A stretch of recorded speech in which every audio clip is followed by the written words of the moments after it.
안녕하십니까. 실버똑TV 강명입니다. 오늘 또 한 통의 전화를 받았어요. 이제 주간보센터에 관심이 있으시다고 해서 문의를 해오셨길래 제가 답변을 해드렸습니다.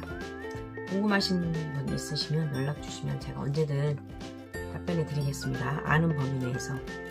저는 그렇게 주간보센터를 하면서 그냥 실수했던 부분들을 올리고 또 그 실수를 토대로 안 하셨으면 하는 생각이었고 8년간 제가 이 주간보센터를 하기 위해서 준비를 했습니다. 방문 요양보호사로 제가 그래서 일일이 방문 내에서 급여를 제공을 했었고요. 그리고 또 주간보센터도 근무를 했었고 지금의 아직도 현존하는 그 청파동에 있는 효창동이죠.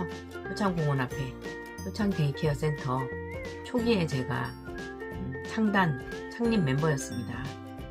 다 직원들 의료보험 그리고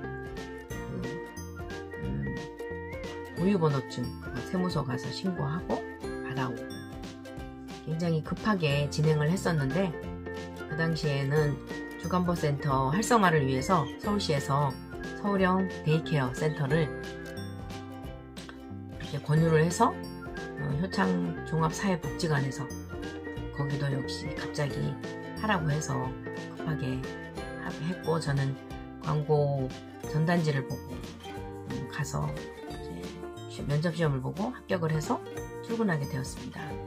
저는 가서 일을 따지지 않았어요. 그 법인도 처음에는 돈이 없어서 법인이 그 SCH인가? 어느 병원 하여튼 그 병원에 법인을 두고 있었는데 거기서 일부를 이렇게 차입해다가 시작하게 되었고 정말 열악했습니다.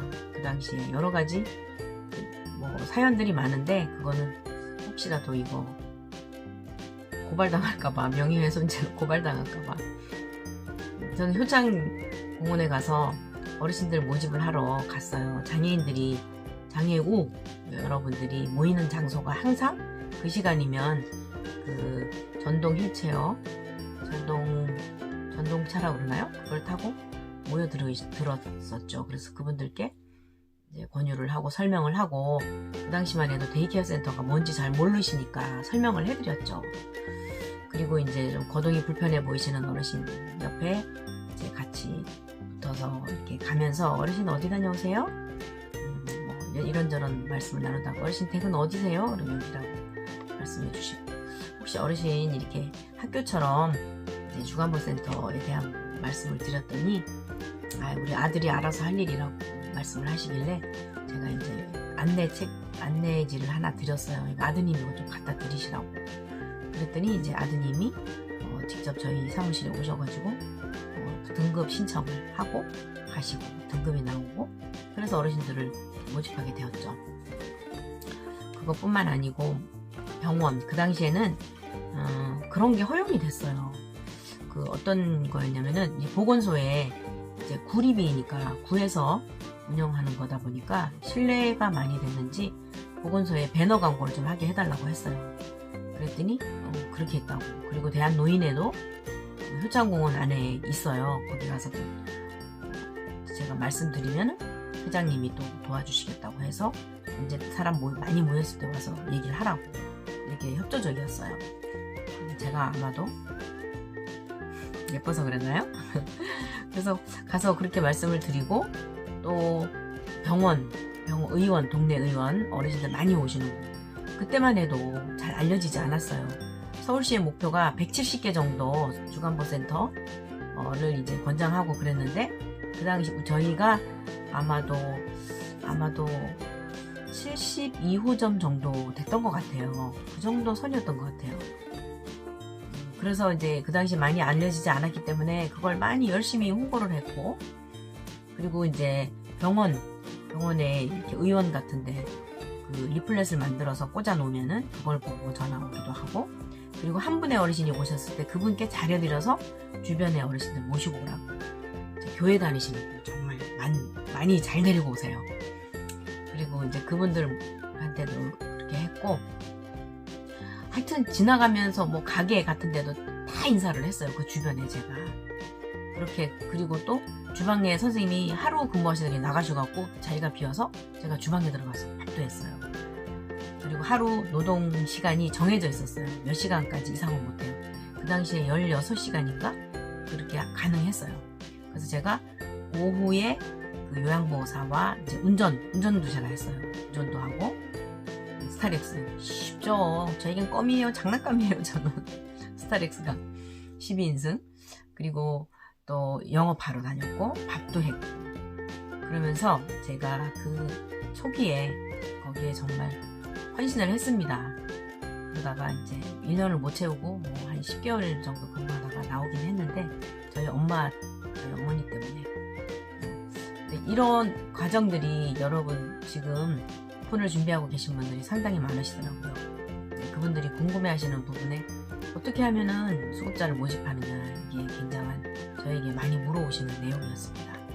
저는 누구를 가리지 않아요. 지금도 눈에 띌 때마다 어르신들께 접근을 하고, 자녀분을 만나야 돼요. 최종 결정자는 본인이 결정하시는 분은 딱 한 분이 계셨어요. 지금까지 제가 한 100분을 모셔봤는데, 저희가 한 100분 정도 되더라고요. 막 얼마 계시다가 가시고 돌아가시고 뭐 이런 분들 쭉 하면은, 그분 중에 딱 한 분, 본인이 결정하신 분, 그분은 돈이 있으셨어요. 그리고 아직까지도 돈을 다 통장에서 찾고 이렇게 하시는 분이었는데, 그분 이외에는 거의가 자녀분이 결정을 하셨죠. 그러니까 이게 참 맹점이에요. 노인들을 만나긴 쉬운데 그 자녀들을 만나기는 어렵죠. 자녀들은 숨어있죠. 숨어있는 고객을 어떻게 찾아내야 될까요? 그래서 제가 그 생각을 하고, 저도 주간보센터를 오픈했을 때 거기서 했을 때 생각해서 보건소나 아니면 이렇게 뭐 동사무소에 리플렛을 또 갖다 놨었거든요. 여기 좀 갖다 놓으면 안 되냐 그랬더니 안 되는 거예요. 그리고 등급받는 날 그 공단 근처에 가서 하려고 했어요. 그것도 못하게 하는 거예요. 정말 제약을 하더라고요. 뭐지? 그래서 어려워요. 근데 그 틈새는 뭘까요? 그 틈새를 발견해서 집중 공략을 한다 그러면 좀 웃기지만 표현이 그렇지만 찾아내야 되잖아요. 학교는 학생이 의무교육이기 때문에 무조건 다 오잖아요. 의무를 떠나서 등록금을 받고 그렇잖아요. 근데 우리는 어르신이 없으면 못 받잖아요. 수익이 없잖아요. 근데 선생님은 채용은 해야죠. 직원은 항상 스탠바이 하고 있어야죠. 이게 바로 이 경영자의 어려운 고충입니다. 그리고 어르신들이 또 이용한 만큼만 받을 수 있잖아요. 병원 가신다거나 아니면은 무슨 일로 빠지셨을 경우, 그때는 어떻게 해야죠? 그럴 때는 결국 못 받잖아요. 학교는 등록금 안 나와서 결석한 날 거슬러 주나요? 안 거슬러 주죠. 이거는 바로 그런 게 어려운 점이에요. 이거를 잘 극복해 내시는 게 우리 센터장님들의 아니면은 대표자들의 능력이라고 생각합니다. 네, 좀 긴 얘기였습니다. 시청해주신 여러분 감사하고요. 또 뵙겠습니다. 감사합니다.